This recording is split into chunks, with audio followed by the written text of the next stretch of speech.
Na filmovej škole v Košiciach v týchto dňoch žiakom predstavili výhody a priebeh programu Erasmus+.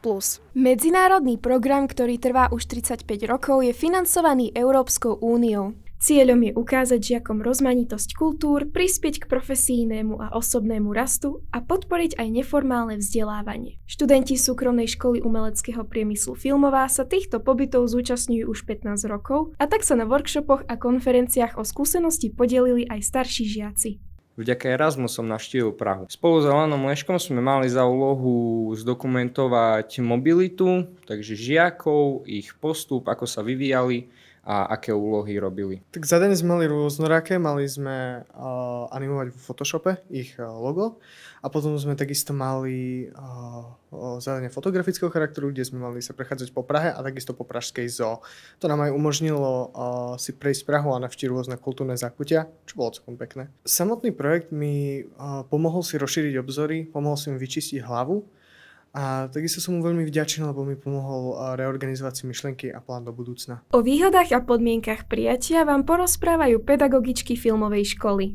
Program Erasmus Plus je moderný program Európskej únie, ktorý podporuje aktivity v oblasti vzdelávania, odbornej prípravy, zamestnateľnosti. Študenti majú možnosť vybrať si z takých základných dvoch typov mobilít, alebo teda môžu sa dostať na mobility, ktoré fungujú na takých dvoch princípoch.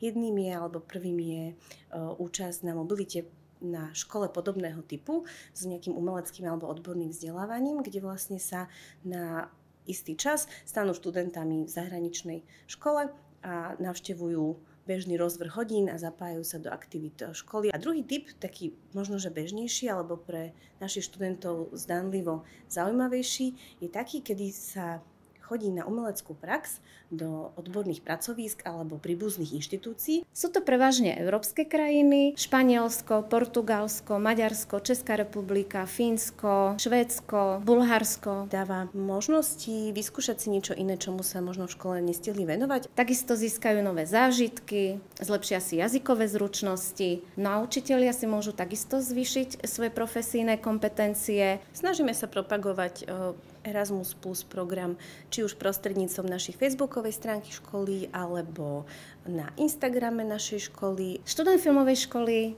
môže sa tam ľahko dostať, mal by byť aktívny v škole, to znamená, je potrebná jeho účasť, jeho dobrá dochádzka do školy, takisto by mal byť aktívny na hodinách, mal by sa zapájať do rôznych súťaží a hlavne prejavovať záujem o svoju umeleckú činnosť. Prezentácia bola určená pre mladších žiakov, ktorí ešte nemali možnosť sa týchto mobilít zúčastniť. Pýtali sme sa ich, čo si o prezentácii myslia a či už vedia, ktorú krajinu by chceli navštíviť. Mne sa to veľmi páčilo, prišlo mi to také inšpiratívne a chcela by som ísť do Španielska, lebo sa učím španielčinu. Bolo to veľmi edukatívne a pozrel by som si to ešte raz. Celá idea o Erasmuse Plus, o vzdelávaní do Španielska kvôli počasiu a peknej atmosfére. Asi by som chcela vycestovať do Španielska, lebo sa mi páči tá krajina, ich kultúra. Veľkou výhodou výmenných pobytov je, že študentov nestoja ani jediné euro.